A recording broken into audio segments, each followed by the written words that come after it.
Welcome to Circuit 42. Circuit 42. The one-stop location for all things geek. This episode is brought to you by our sponsors, Dragon's Lair San Antonio and Gotham Newsstand. Sit back, relax, and most importantly, enjoy another episode of Circuit 42. Circuit 42. Hello, everybody, and welcome to the newest episode of Geeks4Comics.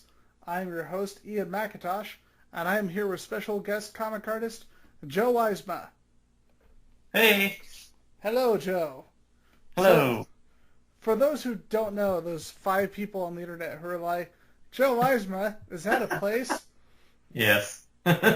Who are you, and what do you do? Well, I'm a comic artist, and I draw for Archie Comics and DC Comics most recently. I currently draw the Riverdale comic series from Archie. I did a run on the regular Archie series.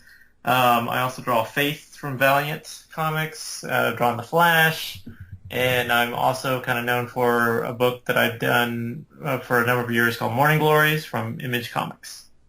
That's actually where I first saw your work. I don't know if it was one of your early works, but that was actually my first exposure to your work. And the big thing for me was, like, normally when I see art that's very, very realistic looking, it tends not to be as dynamic. I've found with certain artists, like they seem to have trouble really doing dynamic storytelling while maintaining a realistic style.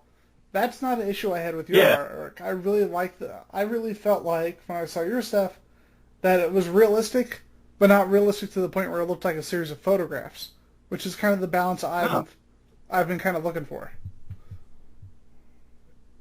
Yeah, well, thank you. Yeah, I mean, it's kind of funny to me, like how like my style has kind of evolved, and actually, it's like for an artist, like style is really the thing you need to worry about the least. It's more about refining your skill set and learning your storytelling chops and being able to tell a story from panel to panel and create dynamic shots. So like style is kind of like the last thing that happens. And yeah, for like a while, like I was really kind of leaning hard on like realistic style, but like I'm also a big animation fan. So like, and I mean, I love like anime, like Japanese anime, like Evangelion and Kill la Kill, stuff like that. Yeah. But like I actually grew up like a really big fan of just like animation in general. Like I would watch Scooby-Doo, Transformers, G.I. Joe, whatever, like, growing up, and, that kind of informs, the way I draw. Now, like, were there any particular shows, any particular animators who kind of influenced you, inspired you? Yeah, I mean, well, like I said, like I was a big, really big Hanna-Barbera and Warner Brothers fan. I loved, Scooby-Doo. I still love that style, and actually that a lot of the Hanna-Barbera cartoons were designed by Alex Toth, who worked in comics for many years. Yeah. And so like that style, like that look. I mean, it's there are some shows where you can tell like the animation was kind of done on the cheap and on the quick, but I still just love that style. And then like the Warner Brothers stuff, like I've always been a huge Bugs Bunny fan. Roadrunner, Wile E. Coyote, that stuff. I love that kind of wackiness and absurdity, that's in that stuff. I mean, of course, I also do enjoy the Disney stuff as well, but that was the stuff that was more immediate to me. It was always on TV. So, I remember somebody made a really good comparison. They were talking about Disney and DreamWorks, and they said that really when you look at it back in the day, that Looney Tunes was kind of the DreamWorks of its day, because you had Disney, which was all very much about the floating animation, trying to maintain realism, basically trying to maintain tradition, tradition. And then you had Looney Tunes, which was basically jazz. Yeah, that's actually really good. That's actually a really good kind of comparison, because I mean, it's even to this day, like the Disney movies that come out now. I mean, mostly like the Pixar stuff. I'll take my kids to the theater to see those, and we buy them as soon as they come out, on digital or whatever.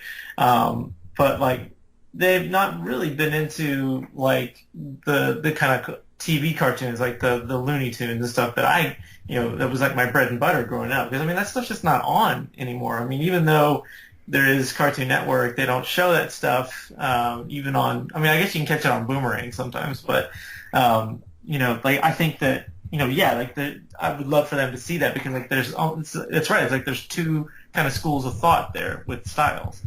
The thing I like though is that you do have animators like, say what you will about John Kay. Mm-hmm. Like John Kay, even though his stuff is twisted, he clearly has a love for like classic animation. Yeah, and you see a lot of that in his stuff. Yes, that's true. That's very true. Yeah.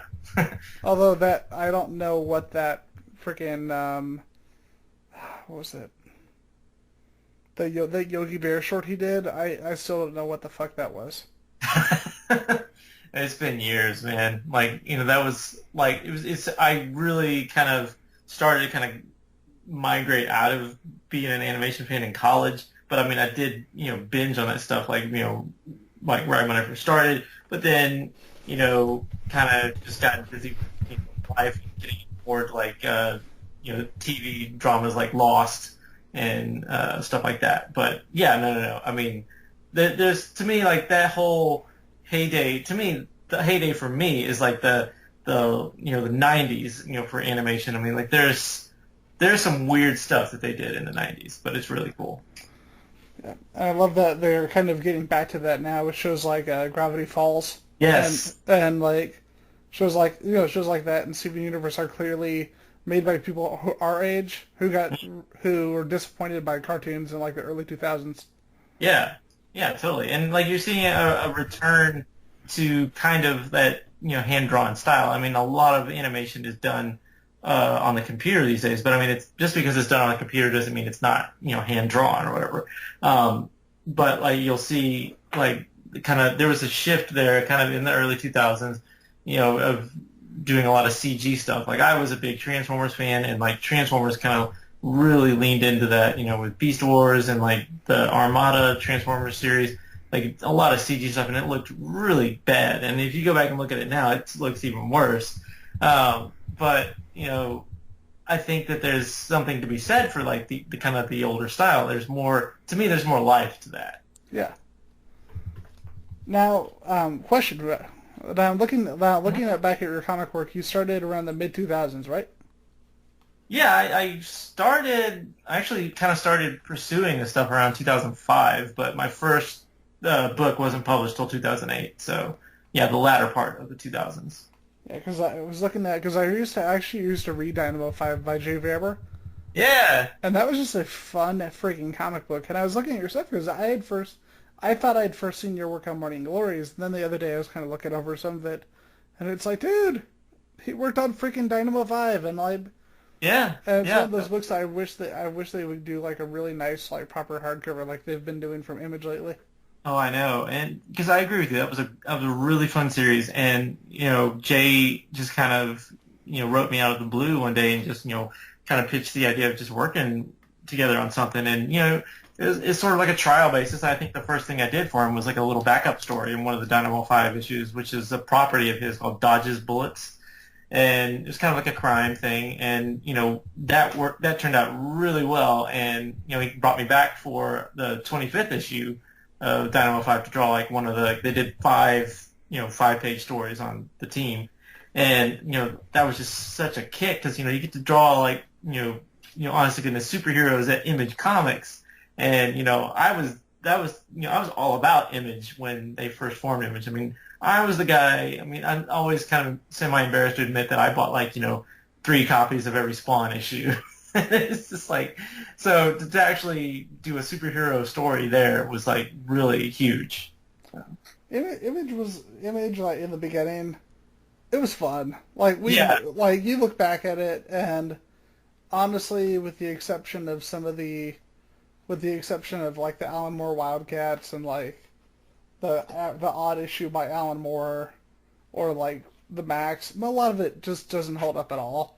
Oh, that's it's so much fun to look back at and kind of remember that cheese. Yeah, and actually there's a website that I love. The guy he writes these blog posts. It's Pipeline Comics, and he's gone back through a lot of the early Image stuff and like, brought back stuff that I completely forgot about. Like they did an Image X month, which is where they all swapped books for an issue. And I completely forgot about this. And like I think Jim Lee drew Savage Dragon and Eric Larson. Remember that. Yeah. And I was like, I totally forgot about that. And it was so crazy because I remember like hearing that Larson, which is not wild with this idea at all. Because he went back and redrew the issue. Yeah, he went and did his own issue. I thought that was hilarious. But his like Jim Lee's story like still kind of fits in his continuity somehow or whatever. But like he was like so insistent that he had to draw every issue of Savage Dragon. So yeah, he went back and did his own issue of to replace that one, which I think is hilarious. But it's such a cool idea, and like you don't see stuff like that these days, and understandably so. It's a totally different world or a totally different industry when they were doing this stuff. And I mean, like they were there at the beginning, and it was just like I love that kind of maverick mentality they had of just like, let's try something, let's take a risk, and stuff like that. That was just like part and parcel of that. The one I love them a lot of people don't remember was the miniseries that Mike Grell did, the Shaman's Tears.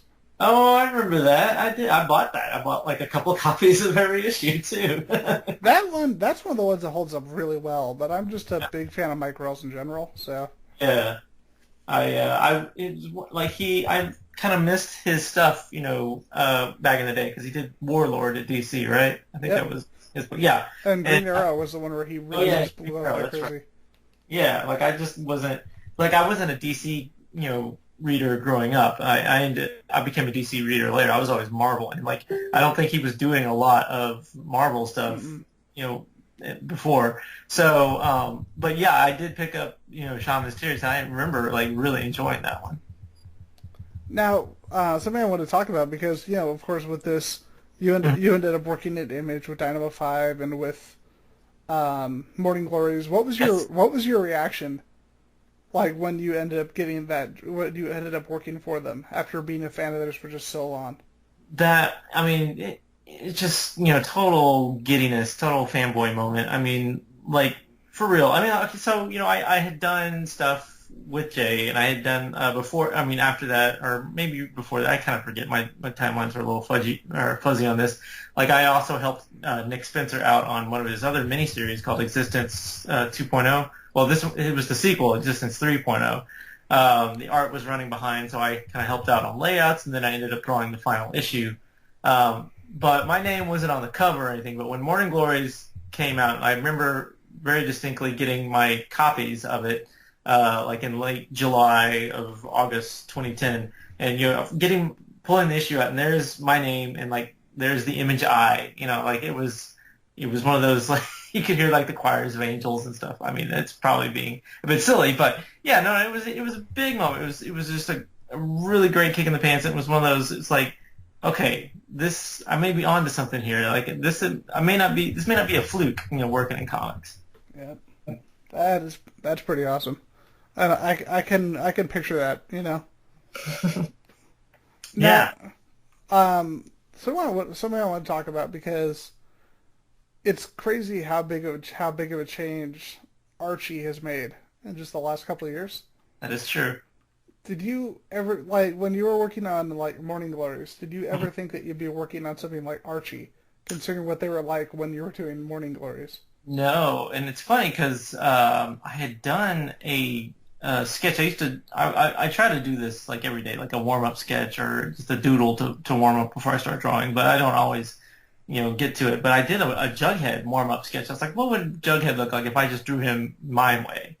And, this was like, 7 or 8 years ago that I did this. So, like, I posted it and, just kind of blissfully unaware, because you never know the path your life is going to take you on, that it would end up like this. So, yeah, it was really strange because, Archie was one of those, like, I didn't actively buy the issues. Like my sister, like she bought all the digests and buy the issues and stuff. She was a huge Archie reader growing up, and because she had them, they were around, I would read them. So I was, tangentially kind of familiar with the universe. But yeah, like I was kind of, I kind of have this preconceived notion of Archie, and then when they started the reboot, and I heard the creative team involved, Mark Waid and Fiona Staples. I'm like, okay, that kind of made me sit up and take notice. And then I read the first issue, and it was just blown away. I'm like, okay, wow, this is really nice. So, I got to do a variant cover because I think they had like something like 30 variant covers for the first issue. Yeah. I got to do one. It was kind of a riff on the James Dean Rebel Without a Cause movie poster. It just was Archie, in his place. And so, I thought that would be the end of it because I was like, I got to do that thing. That's, I can mark that off the bucket list. I told my sister, I was like, hey, I did an Archie cover. And she was like, oh yeah, that's really cool. But yeah, like I had been in touch with them, because I knew Fiona was only going to be on the book for like the first arc. And we had initially begun talks for me to follow her after that, at that point, starting on issue 4. But schedules didn't line up, and then they ended up going with, Annie Wu and Veronica Fish. And it took a while, but eventually I got my turn at bat, or as it were. But yeah, it was one of those things I never thought would have happened. I think it's crazy. Like, I was telling somebody that I consider that in terms of just quality of output and the people that they put on their books, that I consider Archie Comics to be the best company right now. Now, somebody who hadn't read any of the recent things that Archie has been doing, they just said, "What the hell are you talking about?" Blah blah blah. They chewed me up. I said, "Do me a favor, read Archie." I basically told them, read Afterlife with Archie, and read Benny and Veronica. Yeah. And after they read those, they agreed with me immediately. I told them any company that can get Adam Hughes to write and draw a comic book. Yeah. That says a lot, because that guy, he is primarily a cover artist. Yeah.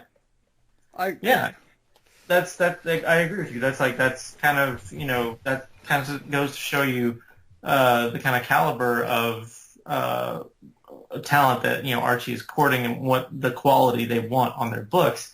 I got to know a lot of the higher ups at Archie, and they are such awesome dudes. Like, they're great. They one thing, that really stuck with me is like how much they're behind their talent, and they really look out for their talent.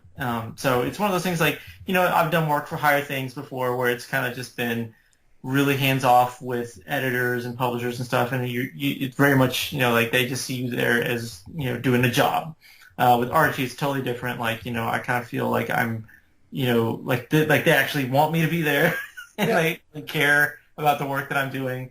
And that there's, they want you to do the best that you can do. So, there's ups and downs with it, but yeah, Archie, by far, I think the best kind of work for hire experience I've had. The thing I like about, while clearly they're revamping their image, they're not straying, too far away. Even something even something as just fucked up as Afterlife with Archie. Yeah. There's so many references, so many little things that if you were not familiar with the old Archie comics, would just fly right over your head. Yeah. Yeah, and it's funny, I love how they're kind of pushing boundaries there with things like, Afterlife with Archie, and then they have the Jughead Hunger one shot where he's like the werewolf or whatever. I read the Archie Predator. I did not expect that to be as twisted as it was.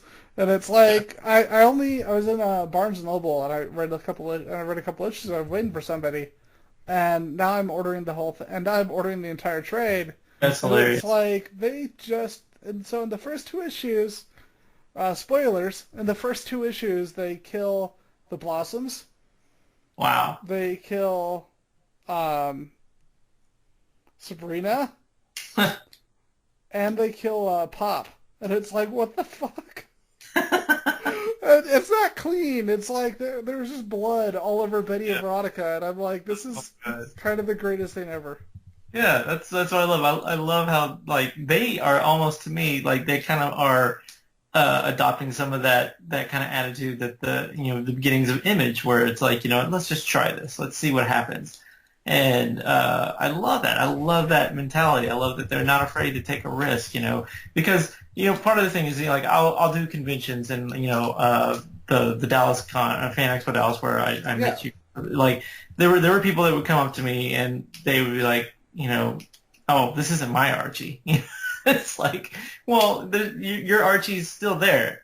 There's nothing happened to it. It's always going to be there. It's just this is, they're doing this too. This is also happening. And it's like the same thing with like, Archie versus Predator, Archie versus Punisher or whatever. It's like those are just, fun kind of, experiments, I think. And sometimes they work, sometimes they don't. And I think Archie is greater for having tried those. Exactly. Now with you actually were on Archie. You came on later on the book. Yes. With Riverdale, you're on there from issue number 1. Yeah. We're starting. Our first issue just came out, and the second issue will be out in the next month. Yeah, I'm the primary artist. The format of the book is it kind of shifts because it's written by the writers of the TV series. Yeah. It's all kind of, shepherded by, Roberto Aguirre Sacasa, a guy who also writes Afterlife with Archie. And he kind of spearheads everything. But so the format may change issue to issue. So like issue 1 was 2 10-page stories, in which, like one was, Betty and Veronica, one was Archie. And then the second issue is going to be a full 20-page issue with the entire cast. And then the third issue is going to go back to the split. Fourth issue is going to be the full, 20-page issue. So with that, like, we have another artist that's come on to, draw some of this split story stuff, Thomas Patilli, who also drew some of the the regular Archie book before I was on it. But yeah, I'm like, I'm the main artist on it, and yeah, it was great. Like, that was my first number 1 issue that I was a part of since Morning Glory's number 1. So it's been a while, and yeah, I mean, it's great to be there at the beginning of it and not kind of just come in later. It was just what I did with Archie, which, I mean, was fun, but it's also, there's advantages to being there at the beginning. Yeah, because it allows you to, in a way, it allows you to kind of establish a look and a style for the book and not have to, and not feel like you have to emulate somebody else's style. Yeah, exactly. And, I will say this, Archie never, blatantly told me when I took over the main book, it's like, you got to draw like Fiona Staples. But, you look at the previous artists that had been on that book, and there's kind of, like, it's like you said, there's already an established look for that series. So it was one of those things where I kind of felt like I needed to, kind of fit in a little bit and not go, like, I wouldn't have approached my Archie run the same way I approach Morning Glories. There's certain things I'll do with my style in Morning Glories that I wouldn't do in Archie, and vice versa. But at the same time, there are things that I think I like to translate or like to use for both. So it's always kind of a mix. But yeah, with Riverdale, I get to kind of establish everything there at the beginning. Yeah, I gotta say, regarding the show, like, I've seen the first couple episodes, and I freaking love the show. Yeah. I think the only people who really don't like it are the people who are not aware of what's going on with Archie right now. Oh, yeah. Because it seems like that's where all the criticisms are. It's like, why isn't it like the old one? Why isn't it goofy? It's like, you might want to read the comic books. Yeah, exactly. And it's like those people that come up to me at shows and be like, this isn't my Archie, and it's like, this, that was the big kind of, I have to admit, the big kind of worry for me when they launched Riverdale. Like, I saw the trailer, like, when they shot the pilot, and I remember, like, it starts out and you're like, oh, this is kind of, whoa, what are they doing? And it really kind of confused me. But, so when I watched the first episode, I was like, I liked it, but man, I don't know, is this going to catch on? And I feel like it took a few episodes for people to kind of really get into it. But, I mean, now it's really got, like, a really vocal fan base. Yep. And, even, like, my comic creator friends, like, they talk about it all the time on Twitter. They're like, yeah, well, we get on our Skype groups and we talk about, like, our theories as to who the killer is and whatever. And it just blows my mind that, like, I mean, it's a huge relief. That is the big thing, that it is, become the success that it has. I would love to see them just screw with the audience for one season and just go Afterlife with Archie for one season. That would be funny. Like there was that fan theory, right? That's what this is. This is basically a prequel to Afterlife with Archie. It feels like it. Like it feels like it could easily be in the same universe. Yeah. And it reminds me of all the kind of it reminds me of shows I used to love, like Twin Peaks, stuff like that, because you've got that layer of like, oh yeah, everything's great, and then you look one layer under, and it's like, shit, okay. Yep, exactly. Now, another thing I want to talk to you, because this is one of my favorite movies. Like, I actually got to meet, for me, one of the best things at the con was meeting Drew Struzan, just because he painted this poster. Yeah. Big Trouble in Little China. Yes. Big Trouble in Little China. I'm a huge fan of that movie as well. I talked about this with a friend of mine, one of my neighbors up here, and we both were like cable TV kids growing up. Like, before internet and all that stuff, we had cable TV, and we would just watch whatever was on HBO at the time. And I remember one summer or something, Big Trouble in Little China was on there all the time. And I was just hooked when I first saw that. And so, one of my favorite films, just because it's so, I love that it doesn't take itself seriously, but it is like so over the top and, in a way kind of believes almost too much in itself. But like, I remember like when I was first starting out in comics, like, way back, like, 2009 or something. Because like I have the Time Hop app on my phone, and I found a tweet like from way back then that said like, if anybody gets the Big Trouble in Little China license, I will draw that book for free. And then years later, boom, Studios gets the license, and like I immediately emailed the editors because I knew a couple editors there. I was like, as I just wanted to do a cover because they'd already announced like the creative team and stuff. I was like, can I do a cover? And they're like, yeah, of course. And they knew, how big of a fan I was. And so, like, when the original team finished their run, like, they emailed me. And I'm like, of course, I'll totally do this. And thankfully, I didn't have to do it for free. But, yeah, that's definitely one of those highlights of my career is that you have to draw that comic. I was really worried that after Carpenter was done co-writing that they were just going to finish the series. Mm-hmm. And I'm so glad that wasn't the case. Yeah, it's so funny that like they did the crossover with Escape from New York. Yep.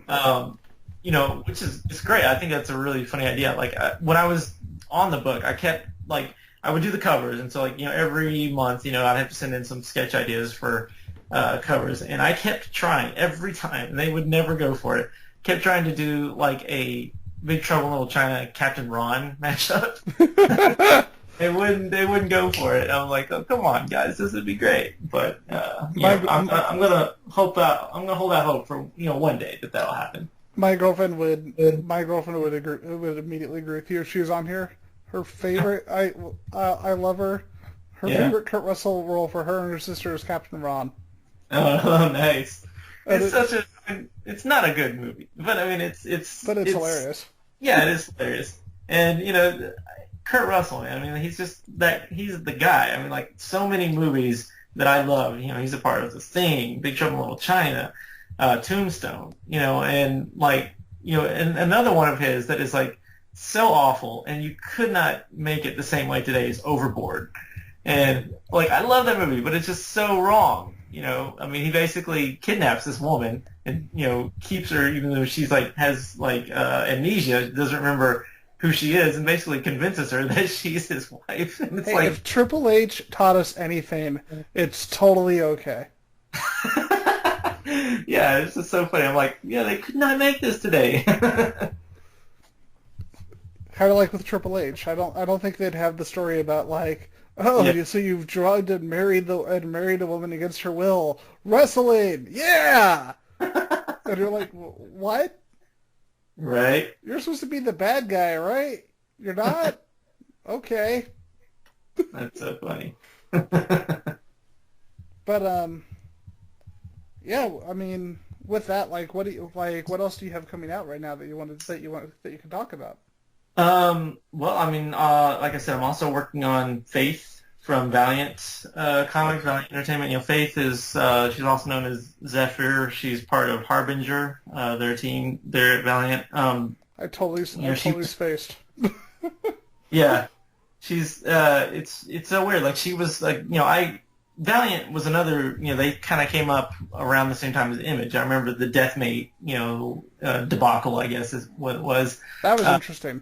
Yeah, but I always liked guys like Bob Layton and Barry Windsor Smith, and those were the guys for Valiant. And so if I wanted to see their work, and they did fantastic work, back then, Exo Manowar, and Doctor or Solar Man of the Atom, but Valiant had some ups and downs through the years. But when they kind of came back a few years ago, it was another thing. Like I kind of reached out to people to see if I could do some covers or whatever. But I met one of their editors at a Heroes Con in Charlotte, North Carolina, and he was a big fan of Morning Glories, and so he wanted me to do some work. So I did like a spin-off book from one of their series, Archer and Armstrong, and that worked. I mean, that was really fun.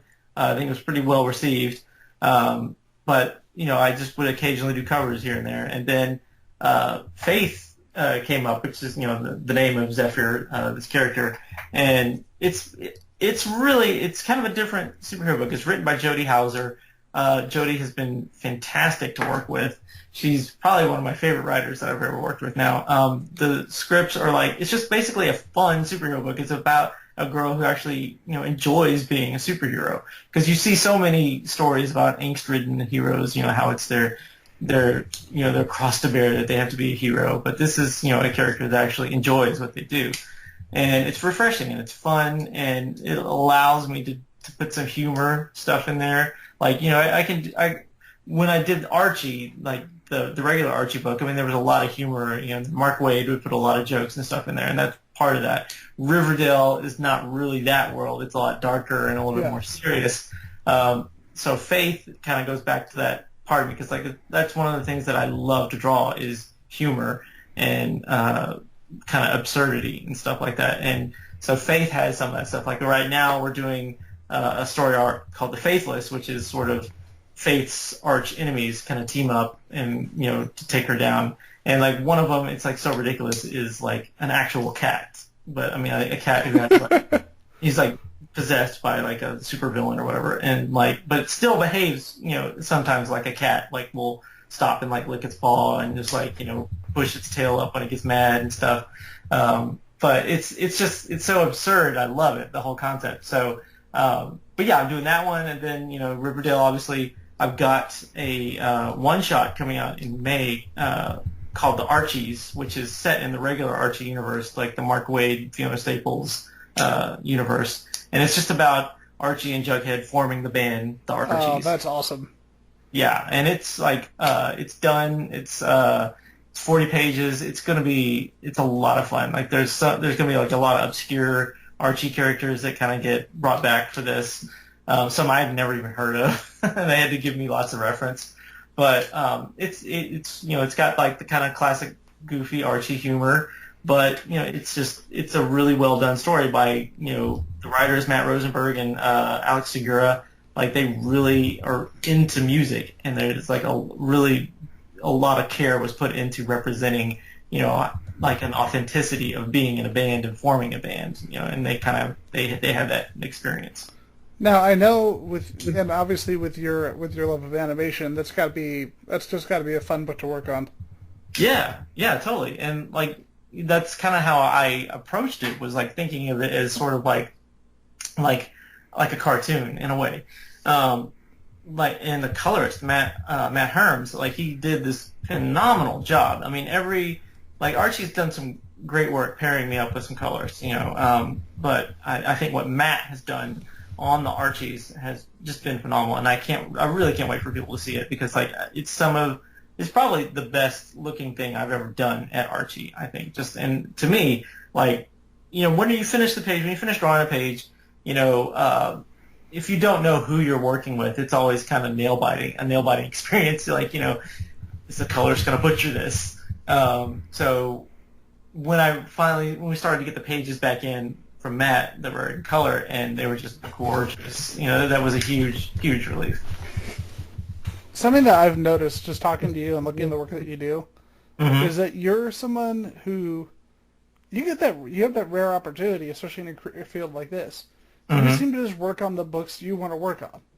Yeah, that's true. Like, I'm incredibly fortunate for that. I never, let that slip my mind that I've gotten to this point, and like Morning Glories, like doing something like that at Image, like every Image launch is a gamble. You never know if it's going to happen. I had someone who lives in my town launch an Image book about a year after Morning Glories.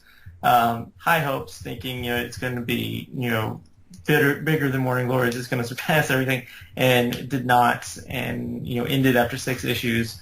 So you never know. You never know what's gonna happen, if someone's gonna take off. It's all just kind of what's in the zeitgeist at the time. We were fortunate that Morning Glories found an audience and really resonated with people, so it carried us to success, and allowed us to kind of buoy ourselves from that into projects that we want to do. I mean, Nick is doing all that stuff at Marvel now. And, I'm doing the stuff with Archie and Valiant, and it's just, I can't even think of a time I've been more happy in my comics career. Something I was going to mention, looking at Valiant and how they are now, the thing that I feel makes that company stand out so much is just the fact that this is a company clearly run by fans. Yeah. Dinesh, the CEO, and Warren Simons, the editor-in-chief. I mean, like they just care so much about comics, and like I know they care about the characters and the talent. They always do right by me. Like they're always super communicative if I have a question or a concern or anything. In terms of like their stories, I mean, yeah, like I could tell, Dinesh especially came from a place of being a fan. He was a fan of these characters. So when he brought the company back, like, sometimes that can be a gamble. Like, you may not know if that's going to work out. Maybe fans sometimes aren't the best to run a company. But in this case, I mean, he has a really sharp mind, a really great sense of the business, and he's doing a great job with the company. I was honestly kind of worried at first because while I was really liking all of the stuff that was coming out, it didn't seem like I was surprised how few people were really grasping it initially. Yeah. But it just seemed like with Faith has really been the book that's like blown up. Yeah, it's surprising, and I mean, Valiant's been really supportive of that book, and they've given it a push, and I really think a lot of Faith's success can really be kind of pinned on Jodie. She just really has done fantastic things with that character, and I think she has kind of shepherded Faith to a place of prominence. Like you see Faith kind of represented, any kind of Valiant like posters or promotional stuff. Like Faith is there because like she's just such a strongly developed character now. Yep. So with that, was there anything else coming out that you want to talk about, or if not, where can people find you? Yeah, that's really about it. All the stuff that I have coming up. I mean, that'll be the next few months, and then Riverdale is ongoing for I guess as long as they want to have me on the book, and as long as the show is successful. But yeah, and like where to find me online, I'm at Twitter at SupaJoe, SupaJoe. Same thing for Facebook and Instagram. Those are the best places to find me, and yeah, that's really it. Awesome, man. And with that, thank you for coming on the show. It was fantastic to have you on. It was great meeting you at Fan Expo. Yeah, likewise. The thing that surprised me was when I was there. This is unrelated to the interview, but when I was there, I didn't see you on the initial list, so I did not actually bring my Morning Glories Volume 1. Oh, that's too bad. Yeah, it's weird. Sometimes like you'll get this at like I'll hear this at shows like, oh, I didn't know you were going to be here. I would have brought my books, and it's like it's I know like a lot of times like these shows like they are so overextended, that so they don't have a lot of time to promote. But it's whatever. I mean, like I sometimes like I don't do as great of a job promoting the fact that I'm going to be at a show. So like my next show coming up end of April is C2E2 in Chicago, and I'm sure I'll hear there too. It's like, oh, I didn't know you were going to be here because like I've been so busy because I'm juggling Riverdale and Faith as well, drawing those two books at the moment. So it's like you're not always available to go out there and promote your appearances. So, but yeah, I mean, I'm from Texas, so I do a lot of the Texas shows. So you can catch me at I'm sure I'll be at some other Texas show that you'll be at. Awesome. Well, either way, man, it was great having you on the show. Thank you again. Make sure that you're buying Joe Eisma's comics. Go by Faith and freaking Riverdale. You crazy people. That's right. And all the Morning Glories. Yes. And with that, we bring this show to a close. Thank you for listening, and everyone have a wonderful night. You've been listening to Circuit 42, brought to you by Dragon's Lair San Antonio and Gotham Newsstand. Join us for our next episode. For all things geek. Circuit 42.